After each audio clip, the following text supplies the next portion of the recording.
Welcome to our midweek show, The Fantasy Lens. This is episode 161. I'm co host Junior, accompanied by co host Vince. Nick is on a leave of absence for this episode. It is We being take turns. recorded.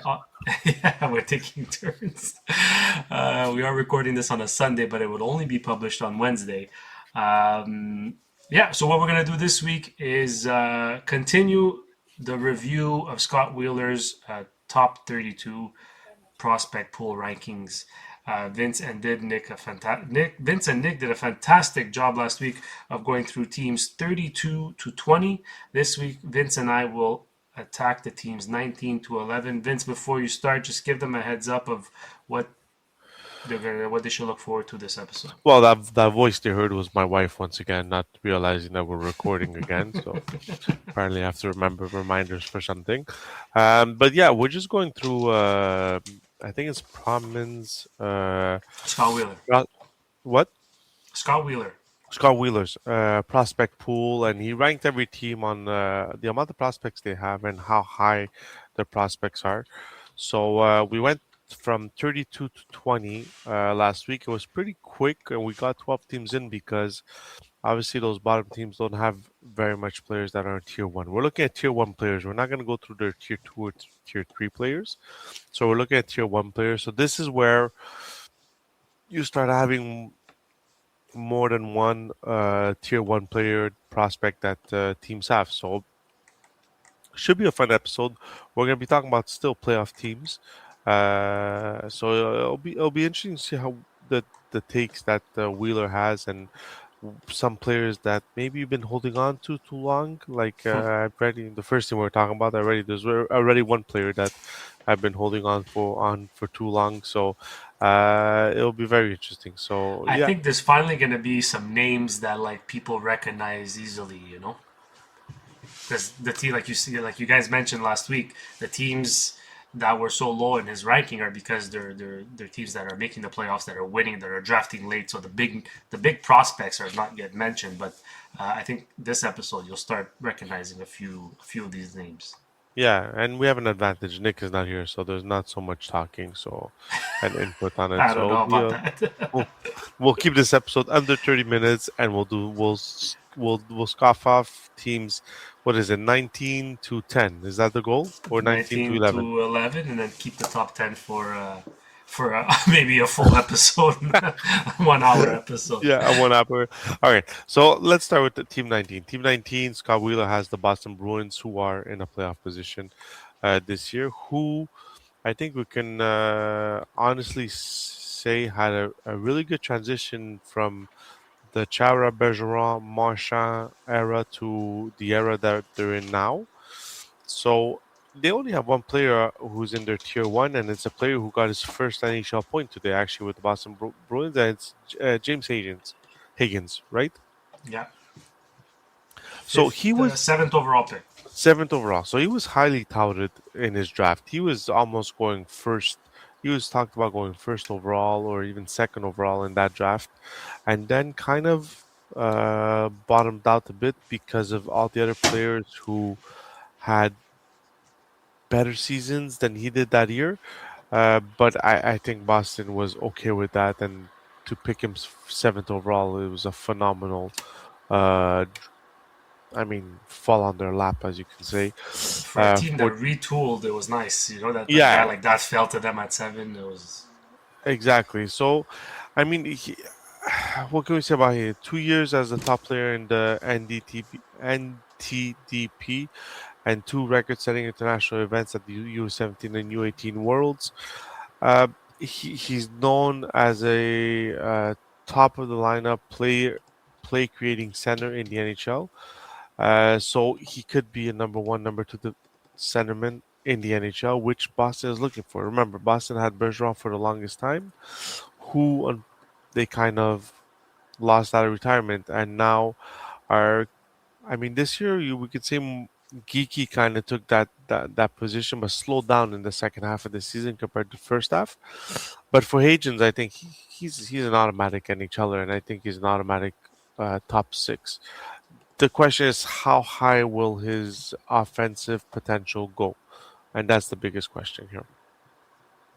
Yeah, well, I think the first thing you look at is opportunity. So, given what Boston looks like down the middle, I think he has an excellent opportunity to be top six center, maybe even top center next year.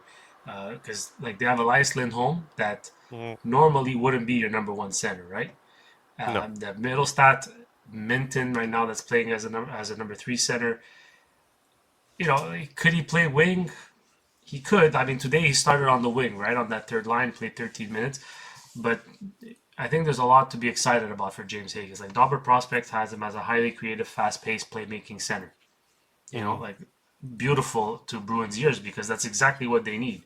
If he can find a way to gain chemistry with Pasternak as early as next year, that's music to everyone's ears that owns James Higgins. So and look, like you always like to say, what does he look like against pros, right? Because he's been in college the whole time. Providence Bruins, he played 6 games, 4 points in 6 games. His first NHL game, 13 minutes, 1 goal, 1 shot, +1. He got a 2-minute penalty, but he's Uh, pacing for 82 points. Look at that, pacing for 82 points. That's amazing.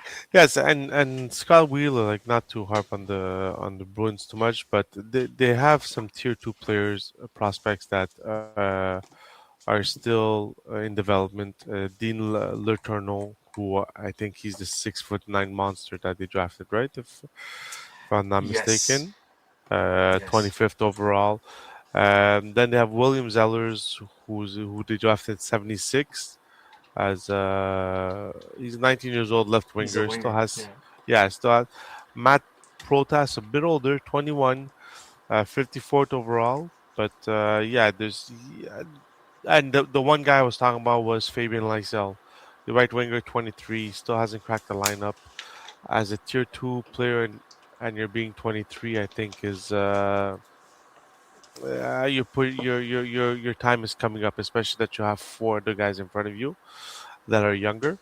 So it'll be interesting. Injuries set him back a little bit too, Matthew Poitras. I think he was also rushed a little bit. Yeah, I mean, he might not have been ready, and they brought him up early. I just want to, before we move on to the next team, go back to Dean Letourneau because last year everyone was like, okay, what a wasted pick. He had 3 points in 36 games in college, and this guy's 6'7". He was drafted at 6'7". Like, wow. So we already know that bigger players take way longer to develop and to find their stride. This year, he went from 3 points in 36 games to 39 points in 36 games.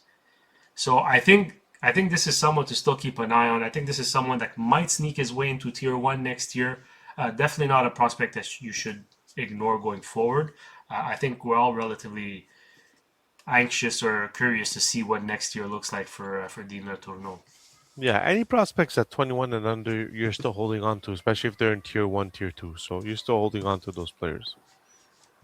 All right, moving on to the next team, ranked 18. Actually, just maybe we'll do a quick follow up of the teams that you guys spoke about last week, just so they know the rankings.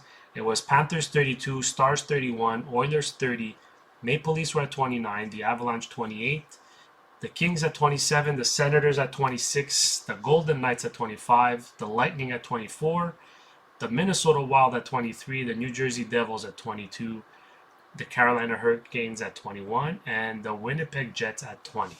So we just did the Bruins at 19. We're going to go see who the Rangers have. They were ranked 18th on Scott Wheeler's list. So let's just take a look at their tier one here. I think it's with no surprise that Gabe Perreault is the number one player in tier one for the Rangers. And according to him, the only player in tier one.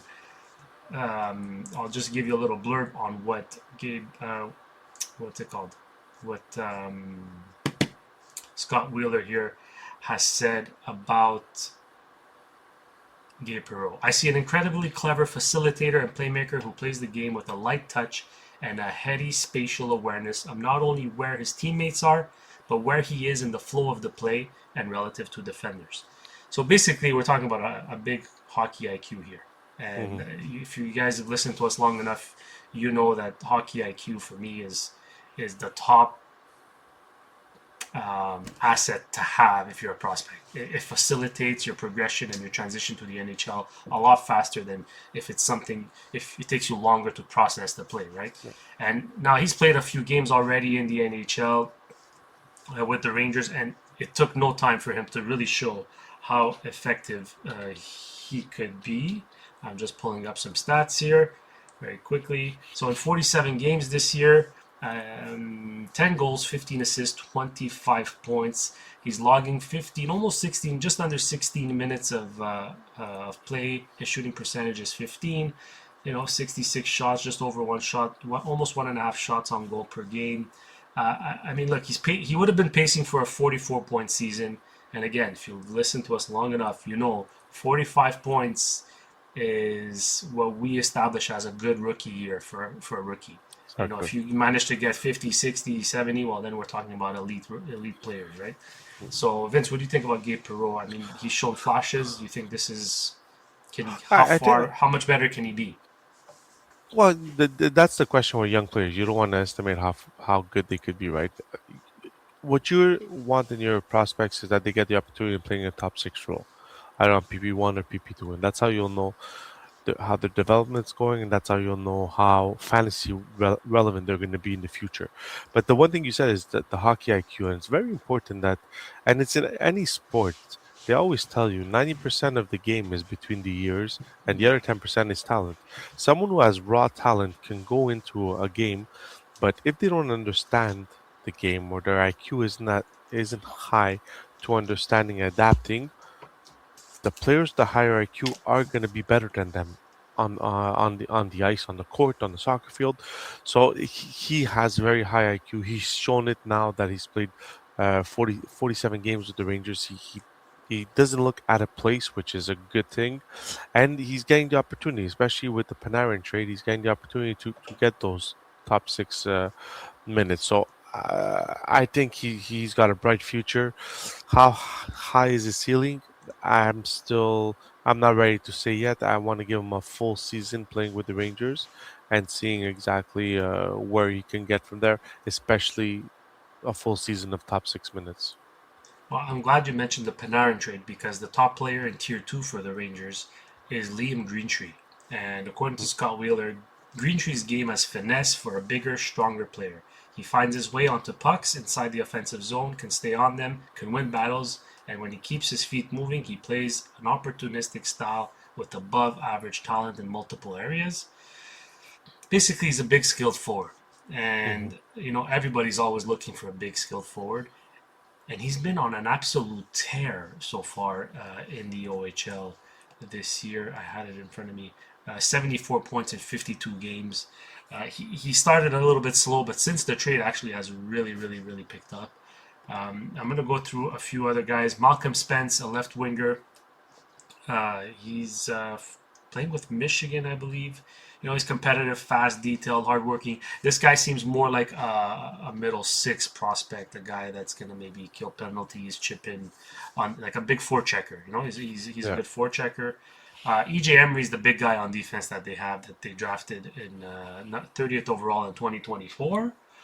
Right-handed defenseman, but again, he's more of tough to play against. I'm going to clear the Yeah. crease, good outlet pass. He can skate and stuff, but I don't think he's going to be a highly offensive player. Vince, anyone you want to touch on from that list there, or No, I anybody think that I failed to mention that you want to talk about? no, I think we've mentioned the ones that most guys have on their teams, especially in dynasty leagues. So I would move on to the next team, which is the Columbus Blue Jackets, who have two players in their tier one. Um, I like this team is just blessed with defensemen.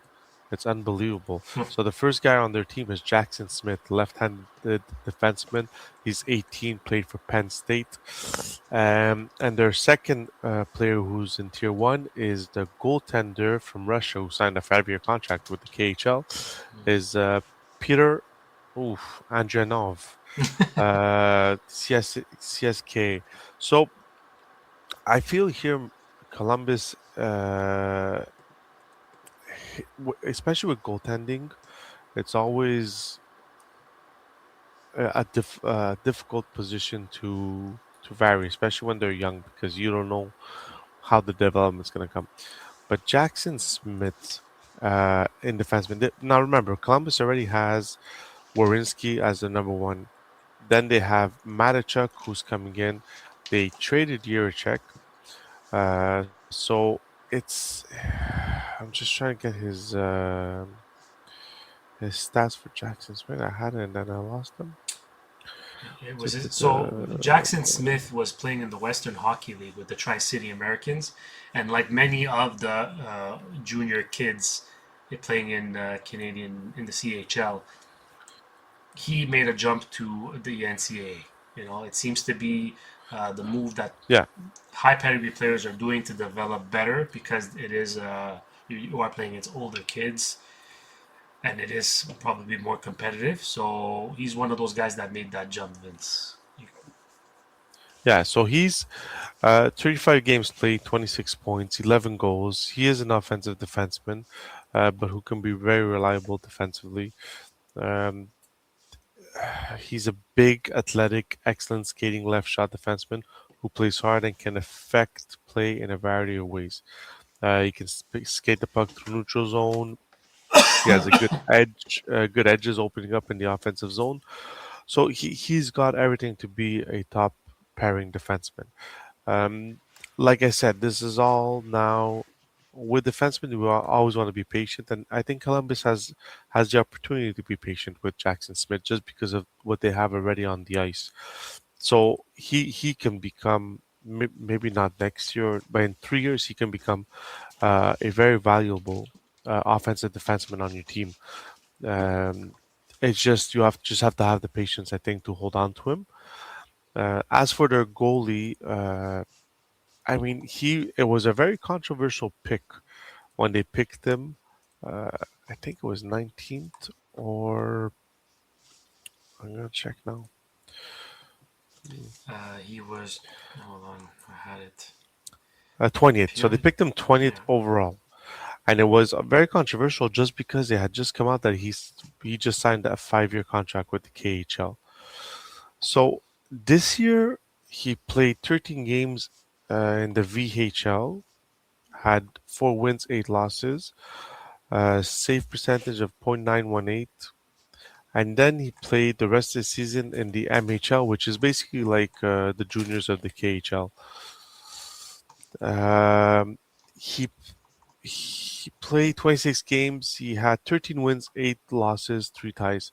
Like I said, a 19-year-old goalie. He's not a big goalie compared to goalies who get drafted this high. He's only 6 foot tall, so that's not tall for a goalie. But he's got great athleticism and he's got a great mind for hockey, and that's why Columbus picked him at 20. Uh, Fantasy, I own him in one of the league, and I took him just because goalies are they're such a wild card that The the voodoo. most yeah the most goals I can get there should hopefully be one that pans out at one point. So yeah, that's Columbus always seems like they have Jet Greaves for now, so they're okay for now. They'll probably miss the playoffs this year, but it's because of their bad start that they're missing the playoffs. So maybe next year they'll have that extra kick. But what do you think about these two players, Junior? Like you don't see any of these two players playing in the NHL next year, do you? No, I don't think so. Especially that Jackson Smith just barely played half a season so far with Penn State. He didn't play a full season. I think he might have gotten hurt. So you still want to give him time to develop. Like you said, they don't really need him right now. And the one thing I do want to say about Jackson Smith, I don't want to repeat anything you said.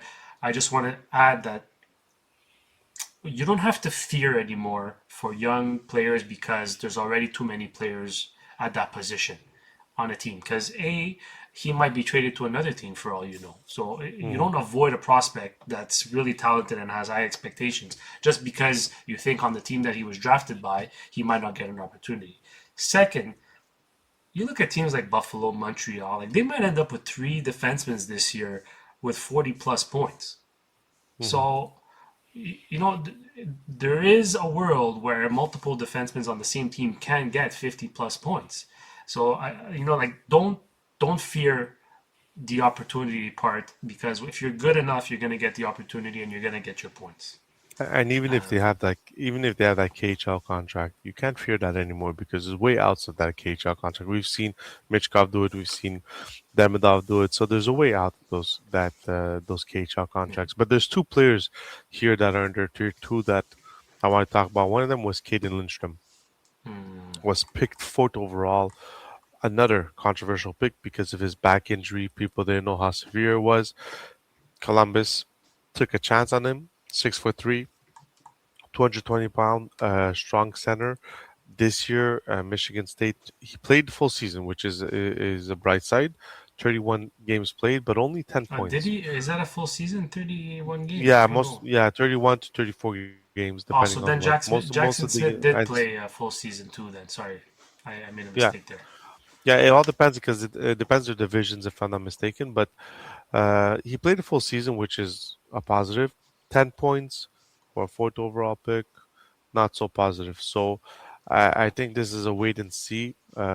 Bigger players are always a little harder to develop and take a little bit longer to develop to build to grow into their bodies. But this is one player that doesn't worry me. But him being in tier two as a fourth overall pick, there are some questions.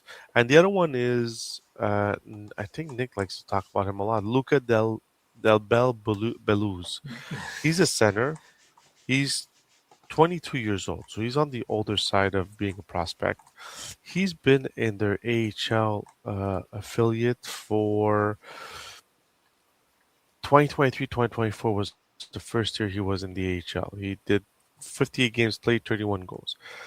This year with Columbus, 14 games, only 1 point. In the AHL, he had 53 games, 57 points before he got called up by Columbus. So with this player, I'm starting to ask myself, is this player more of a very good AHL player and a bottom six NHLer, or just a really good AHL player? So, what do you think about these two, June? Are you worried about Caden Lindstrom right now, or is it still too early to worry?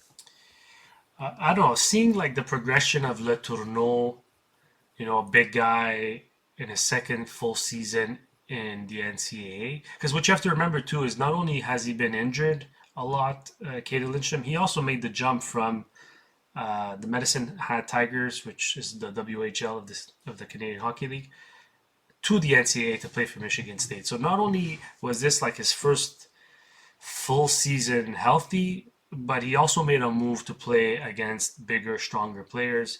I'm still look. Dauber Prospects has his fantasy upside at 9 still. I mean, it's not someone you just let go of yet because he is big, he is physical, but like Dauber Prospect says, he doesn't sacrifice his smarts and his skill just to play that kind of game. Now, the stats are very underwhelming for him this year. It's like you said, for fourth overall pick, 10 points in 31 games, c'est pas fort. Like No. you want more. Like his NHLE is 9, so. But I do think there's more to come from Lindstrom if he can have another fully healthy season, a full training camp, and going into the season healthy without the fear, is my back going to hold up and all that stuff, right? Like all that now Mm. could possibly be behind him having finished and completed a healthy season. So keep an eye for Lindstrom. I think next year is going to determine a lot of what he's going to be in the future. And as for Del Beluz, well, he's seen some time in the NHL. I think he's fringe. I think he's going to be one of those guys that will get called up every now and then, and he's going to show you flashes. He's going to be more of a waiver wire pickup than anything, I think. Yeah. Yeah. All right, so Who's at let's move 16? on. Who's at 16? 16, we have the Pittsburgh Penguins, who have clinched a playoff spot, believe it or not, this Unbelievable. year. Yeah. All right, so we'll start with their tier one. They have a couple of players. They're the first team we do on this episode that has multiple, basically more than one player in tier one. We're gonna start here with William Horkoff, left wing, 19 years old from Michigan, was drafted 24th overall in 2025. I do believe he's the son of Sean Horkoff, Hmm. retired NHLer. now in the Detroit Red Wings management. So so basically, he's a strong and better athlete than his below-average skating may indicate. He crushed testing at the combine and broke the long jump record. He's a smart player who understands where to be, both in timing and routes. He can rip the puck, catch and release, one touch, stand still, you name it, and he finds open space in the offensive zone. I mean, this was the blurb of Scott Wheeler on his ranking list. I don't know where I stand with William Horkoff, to tell you the truth. To me, that sounds more like a second line player. Maybe third line player. I don't think he's gonna be an elite point getter. I'm just gonna tell you right away here. Dauber has him as a prospect certainty of 70%, prospect upside of 6.5 on 10. Yeah. So it was his first year with second year with the University of Michigan. He totaled 39 points in 40 games. That's an NHL E of 27. He still had 25 goals, so he might be one of those guys that doesn't get a lot of points that could possibly hit the 25 to 30 goals, which could be handy could be very handy in deeper leagues and category leagues. Then in the second player in their tier for the Pittsburgh Penguins, we have Harrison Brunicky, right-handed defenseman, 19 years old, from Kamloops. He was drafted 44th, which is early second round in 2024.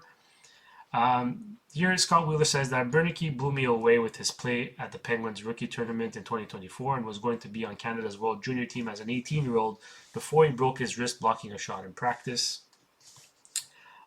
His statistical profile doesn't pop, but he has good size, a pro build, excellent skating, and good enough instincts on both sides of the puck. He's shown a real willingness to join the rush and look for opportunities off the offensive zone blue line in the last 2 years or so, playing a very active two-way style and recovering when he's down the ice with his skating. So basically, he's a really good skater. What I'm seeing so far with the first two prospects here in Pittsburgh is that they're NHL players. But I don't think, from a fantasy perspective, I don't think they're going to be productive enough offensively to be prominent in your lineup. Now, Brunicky is only 19 years old. He has plenty of time to develop. I'm going to just pull up some of his stats this year with Kamloops. Harrison Brunicky, here you go. So with the Western Hockey League Kamloops Blazers, in 24 games, he had 2 goals, 22 assists, 24 games. I thought for sure, he did. He got his 9 games as a rookie this year at the beginning of the year, and he scored 1 goal in 9 games. 4 hits in 9 games, 13 blocks, under 16 minutes of ice time. Nothing too crazy. 1 shot on goal. Very, very basic stats. But, he's going to be an NHLer. He still has plenty of time to develop, especially as just under 20 years old. He's 6'3", so that's always fun too. And then we're going to go to the third person in Tier 1 for this team. And let's keep in mind that I think Ben Kindle graduated, right? Yeah, Ben Kindle graduated, so he's not on this list, but he would have probably been a Tier 1 too. So the third player on this list is actually, I didn't think he'd be in Tier 1, but here he is. Rutger McGroarty, 21 years old, left wing, was drafted by the Winnipeg Jets, obviously asked out, and it was a 1-for-1 trade, I believe. Braden Yeager, that you guys spoke about last episode, for Rutger McGroarty. His skating doesn't look the prettiest through his first few steps, but there's some power when he gets going nonetheless. And his spatial awareness, reads, and effort level help him avoid losing short races and being behind the play. He has great hands and feel on the puck as a passer. His finishing touch around the net is there, with a hard one-touch shot that leverages his strong frame to power through. Basically, he's a power forward. He's been hurt. He's been up and down the lineup as well, up and down from AHL to NHL. Hasn't quite shown me anything yet that can say he's going to be fantasy relevant. Vince, you want to touch on any of these 3 guys? I'm not completely sold on any of them being super prominent. Out of the 3, if I had to pick one, I think Horkoff, because he can score goals, he's probably the guy to have out of the 3. But is there anyone you want to focus on a little more? No, like right now, what I'm looking at hockey prospecting, the way they do it is they give you a 5-year prospecting basically grade. And so right now, William Horcraft, after 3 years, after his basically they call it D1 NHL, he's a 4% probability of being a star and 50% NHL probability. Rudger, he did all five basically rankings, and they ended up basically deciding that 31 he's going to be a star probability is 31%, but NHL probability is 89%. So, like you said, I think they're NHLers. Uh, are they going to be fantasy relevant right now? It doesn't seem like it. It seems they'll be more maybe waiver wires, and if you have Dynasty, maybe one of those guys you keep in your farm team, and if you get an injury, you might get a few good months out of them. But once again, like we say, these guys are young. They once they come to the NHL, something can click and they can become point getters. So it'll be interesting to see. So the next team, wow, we're already 30 minutes. Nick is so gonna yell at us. We're so the Vancouver Canucks are the next team at 15. They also have three players in tier one. They're going to have a fourth one after this year because they're either going to get the first or second overall pick. So they have Jonathan Legamaki, who was drafted 15th overall. He's 21 years old. He's a right winger playing in the AHL. They have Tom Wheelander, right-handed defenseman. Um, 21 also played AHL and with the Vancouver Canucks. And then they have Braden Coates, who's 19, 19, yeah, and played Vancouver, and I think they sent him back to the juniors. I mean, the one I want to concentrate on is really, for me, is Tom Wheelander. Tom Wheelander, I think, made it that the exit of Hughes will make the transition easier for the for Canucks. Um, yes, they have Bouillon there, but it seems like Wheelander had a little bit adapted a little bit better than Bouillon this year in the NHL. So, I mean, he's still young. Defenseman, like we said, is not an easy position to get adapted to. So, Wheelander is a year older than Bouillon is, but his star probability is at 3%, but his NHL probability is at 98%. Whereas Bouillam's star probability is at 87% and his NHL probability is at 98%. So, like this year, Bouillam got 28 points, Wheelander got 25. He could be a very good number two offensive defenseman for them. Like you said, in today's NHL, you can have two, three defensemen who have over 40 points. It's nice to have that one guy who takes the 70 to 80, but if your second defenseman can take that 50 to 60 points, you're happy with that. So I think that's where Wheelander will fall uh, on this team. But he's shown that he belongs in the NHL. So look, even your wife wanted to make an appearance. So that's it. So who do you want to talk about on from these three guys, Junior? I just want to touch on Kerry Mackey because I was so excited for this player. He had such a lethal shot. He was coming into the league, would have a great opportunity. Like according to Dobber Prospect, he's a pure goal scorer who can create his own opportunities with an array of deadly shots in his arsenal. He has the potential to produce in a top six role at the NHL level. I think the book is still out there on Lekari or his story still needs to be written, whatever the damn expression is.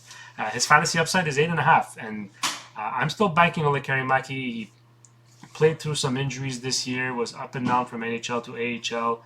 Didn't look great in the NHL. In the AHL, though, he's a point per game player. So, that's another guy who's only 21. He hasn't even hit 22 years old yet. These are guys that you need to be patient with. And Vancouver seems to be entering kind of a rebuild. So he should be getting more of an opportunity next year. And that should be telling of how he's progressing. Moving on to the next team, the Anaheim Ducks, who I think would have probably had 14 players in Tier 1 had they not graduated. But man, what an arsenal of guys these guys have. Yeah, exactly. Tier 1, Roger McQueen. Actually, that's the only guy in Tier 1 for the Anaheim Ducks. So let's focus Well, a little bit on Roger McQueen. because Because, everybody else graduated, right? yeah, Dead Cutter Gauthier, Leo Carlson, Jackson Lacombe Yeah, graduated. I'm probably but forget Seneca. he played his first game this week, didn't he? With the Anaheim Ducks and got a point, if I'm not mistaken. No, no, no. He signed his contract and went to their AHL affiliate, Oh, there is. Yes, okay. and he's actually been ripping it apart there, which is excellent to Yeah. see. So he was drafted 10th overall in 2025, but like 2 seasons, like the D-2 year, there was talk of him going first overall. Then he ran Mm. into some serious injuries. Didn't play a lot of games. In his rookie season, he only played 17 games with the Brandon Wheat Kings. So he also did the jump and went to the NCAA this year in 36 games. He had 27 points, which is not too shabby to tell you the truth.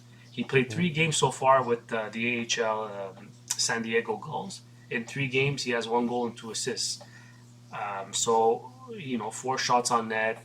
So he's got a high shooting percentage of 25%. Obviously, it's a very small sample size, but the fact that he's producing, he's making a name for himself. People are noticing him on the ice is extremely positive for a guy like Roger McQueen. I'm super high on this guy. I was high on him at the draft. His prospect upside is 9, and his 9 on 10. So if he does pan out, he could be a high reward guy for you for sure. Yeah. Yeah, so you see, like the same thing. I think with the thing with the Anaheim Ducks that people have to remember is most of their prospects graduated this year and graduated with flying colors. So to have a Roger McQueen still in your prospect pool and all your young players in the NHL succeeding like they did this year is just like a bonus for them. And I think they could be very patient with Roger McQueen. They don't need to rush him into the NHL right now because they need more of a veteran presence than more younger players. So I think he's in a great situation, and I think he just has to basically start playing against man, play in the AHL, get a full season under his belt, and then hopefully he can make the jump to a top. When you get picked 10th overall, the goal is to play top six. That's Yeah. your goal so hopefully he can get to that point. But right now in the AHL, he's not. He doesn't look like he's out of place in the AHL. And I think he can be the top six. He just if he can stay healthy, he could be that top six guy. And the beauty in Anaheim is that they have time. They Yeah, don't need him in the lineup right now, so exactly. he can get that full year in, and maybe he gets a few call ups next year. If they go through some injuries or whatever. Exactly. Yeah. Um, So you see, at 13, we have another team that a lot of their young players graduated, but they still have. Imagine this: they still have three players in Tier One. They have Radim Murtka, who's a defenseman who they were not too pleased when the Toronto Maple Leafs named this player in the press conference. Uh, Consta Hellenius, who's a centerman, 19 years old, and Noah Olston, who I'm not. Did they get this guy in the trade or did they trade? They didn't no, trade him they away, drafted right? him. They They drafted him. drafted him 16th overall in 2022. So he's the older one. He's on the older side at 2020. So I mean, Constant Hellenius got his cup of tea in the NHL, if I'm not mistaken, this year. I think he's the one to watch as at center. I think there's still a little. They need they, talent wise that they need people at that center position. Josh Norris is always. Will he be able to play more than 50 games a year? Then you got Tage, who plays center, could play wing. But Constance Hellenius, he played with Buffalo 9 games, had 4 points. He played with the AHL in 25-26, and well, this year, 60 games, 61 points. I mean, that's not too shabby for a 19-year-old kid. So he looks like he's ready for a top six role on that Buffalo team, which he can get sooner than later because, like I said, they're looking for that number one, number two centerman that he could be. So he's a great, great prospect. And as for Murtka, I don't know what Buffalo's gonna do with them. They're stacked in defense. Like you got Deline, you got Powers, you got Bowen Byram. Is there space for Murtka, or is Murtka a trading piece to try to get a more offensive player on your top six? It'll be interesting to see, but these two players both have a really high ceiling to be productive fantasy wise. Yeah, he's not much of a goal scorer, Murtka. He seems to be more of an assist guy, a playmaking guy. He's big. He's gonna be good in his own end. He's probably gonna log a lot of minutes. But again, like we said with Roger McQueen, Buffalo has the time to be patient with this guy. And, we heard the rumors, right? He was already, Toronto spoke of him, mentioned his name, but he was also the prospect rumored to be traded to St. Louis in that Parayko deal that never went down. Hmm. Yeah. So, you don't always look at the depth chart of the team that he's in because it can change in an instant. So, um, I don't think there's much else to add, honestly, on the guys you mentioned here, Vincent Buffalo. Just maybe a few guys to mention in tier two there that, what is Devon Levi? That's a curious guy to talk about here. That he's 24 years old, for a goalie that's still young, but we need to start seeing him in the NHL more regularly. And I think, next year, hopefully, he can get more playing time. Yeah, it all depends. I don't know about their contract situation with Leon or Uka, so it'll be interesting to see what they do. But yes, you're right. Around the age of 24, 25, 26 is where you want your high prospect goalie to start playing be a regular in the NHL. Not a regular starter, but at least get his 20 to 25 games in. So we'll see next year on how And, that gets there. and you know what, Vince? Because I was able to get it up, the goalie situation in Buffalo is bad because Ukko-Pekka Luukkonen has 3 more years left after this.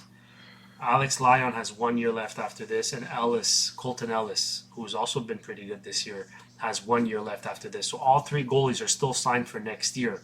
Where does Hmm. where does that leave Devon Levi?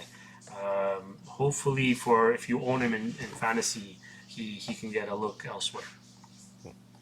All right, moving on up to the Islanders, who rank number 12 on Scott Wheeler's prospect pool rankings of 2026. The number one guy on this tier one is already in the NHL, Callum Ritchie, 21 years old, center, Bridgeport, New York, drafted 27th overall in 2023. He was acquired via trade from the Colorado Avalanche in the Brock Nelson trade last year. Um, on the puck, he's a multifaceted playmaker who often looks like the player who was the number 2 pick in the 2021 OHL priority selection and an OHL first all rookie team member. Off the puck, he's a reliable two-way center who defends and supports play, but he can also play off his linements offensively without taking up too much oxygen on his line. Look, he's quick hands. He's got quick hands, a decent shot. He's quick. There was a lot of expectations for this guy, and he got his shot in the NHL. Um, Hold on a second here. Everyone was excited when he was with Colorado because they figured he would play with high profile players like McKinnon and so on. So when he went Hmm. to the Islanders, people kind of felt like, oh, maybe he's not going to be as good. But in 64 games this year, he's got 30 points. That's not bad. It's a pace of 38. It's not the 45-point pace that we like, but he's not far, and he kind of joined a new team, a new system. So I think we can give him the benefit of the doubt and see what it looks like, extend his leash a little bit more. Yeah. Number two on the Islanders prospect list is Keyshawn Aitchison, left-handed defenseman. He's 19 years old from Barrie. He was drafted 17th overall in 2025. He's a powerful, bullish defender who is hard to play against, defends firmly, and commands his ice. He knows who he is, and he plays with confidence and aggression, often directing his teammates and always talking to his teammates and opponents. He's strong on the PK. He's got one of the wicked shots in juniors. Just to give you a little idea here, because he did come up a little bit from a production standpoint this year. I'm going to pull this up right now. Keyshawn Aitchison in the AHL with the Barrie Colts got 70 points in 56 games. So it is the OHL, but he still got 70 points, which is an NHLE of 33 points. His prospect upside is 8. Prospect certainty is 70%. I think there's something here with Aitchison. The Islanders, other than Schaefer, don't really have someone that I can see, you know, absolutely being the next guy in line in terms of point Yeah. production on that back line. So that's definitely a guy to pay attention to. And one of my favorites is at number 3. Oh my God, they got 4 guys in tier 1. Yeah, they got 4 guys. Yeah. Holy moly.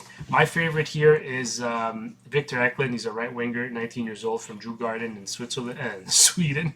Hmm. Number 16. He was drafted 16th overall in 2025. So this is the 2 picks that the Islanders got in the trade for Dobson were 16 and 17 in 2025. Aitchison and Victor Eklund. I have plenty of time for Eklund. He's a little different from his brother. I think he's a little bit better than his brother. Hmm. Definitely someone I would prefer. And number 4 is Cole Eiserman. A lot of talk for Cole Eiserman in his draft year. I had him ranked really high in our prospect rankings for fantasy Yeah. purposes because of how much he can score. I'm starting to question why I had him that high. I'm starting to question if he can attain the level that I thought he could. Yeah. But I'm not giving up just yet. Vince, out of these 4 guys, who stands out to you? Who are you concerned about? Who do you want to focus on? Well, Aitchison is the guy that you're looking at as a number 2 defenseman to support Schaefer. So he's going to be a point getter, and he has a nasty streak to him. So he can play that physical game if he wants to. Out of those 3 forwards, Kylan Ritchie has the highest rated to be an NHLer, which is at about 83%. Cole Eiserman is the one who has the highest percentage of being a star probability. It was at 74, now it went down to 44%. But Victor Eklund is at 16% star probability, and Callum Mitchell was at 5%.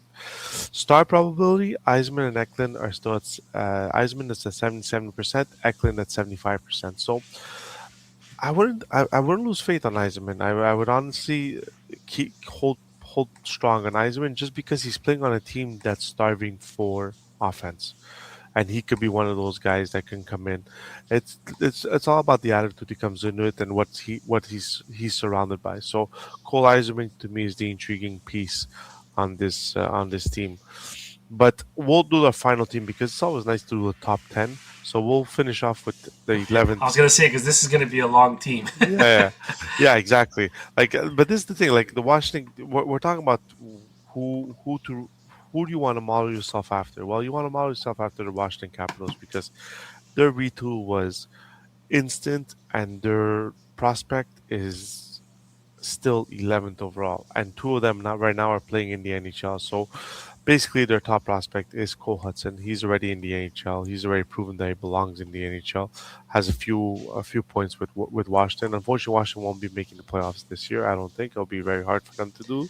But Actually, he was, they Vince, they won. We are Sunday right now, even though yeah. you're listening to this on a Wednesday. They won. The Islanders lost and the Blue Jackets lost. So now they're 1 point behind only.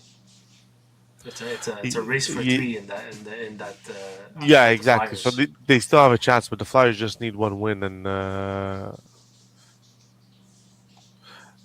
sorry, I had to do something. No, it's okay. So the Flyers at 94 points as we speak. Yeah, Washington is 93, and Columbus is 92. The Islanders are 91. Actually, the Islanders are officially eliminated. yeah. So, So but so the Flyers have a game in hand.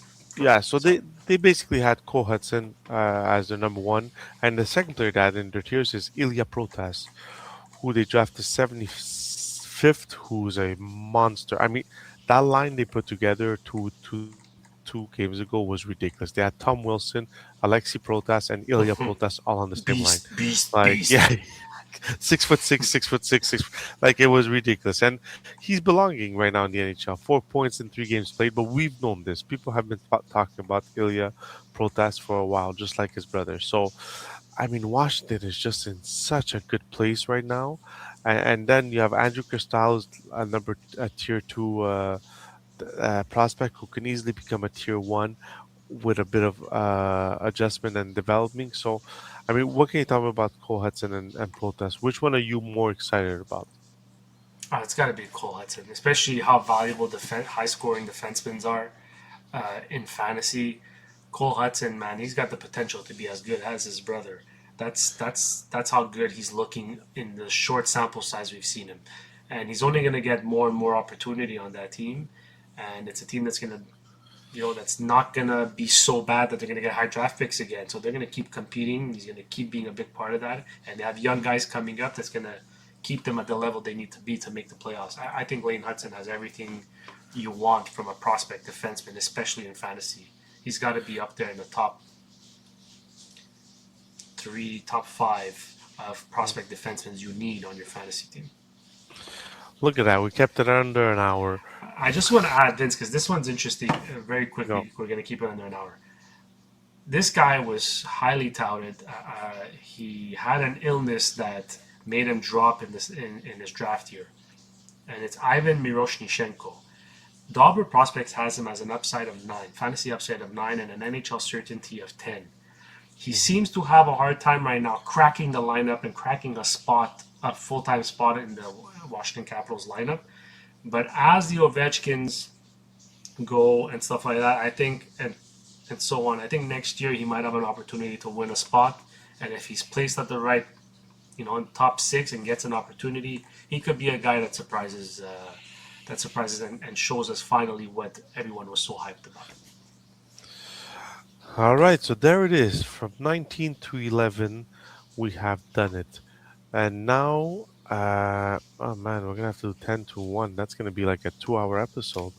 Because we're going to have to break that in like with our fantasy, our Battle Royale playoff pool draft, which you should tune in. If you haven't already tuned in, maybe contact us via email at Partial Breakaway Fantasy Hockey Podcast.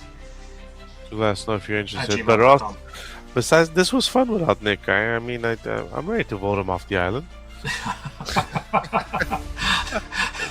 I plead the fifth. Do we have a joke on the exit or no?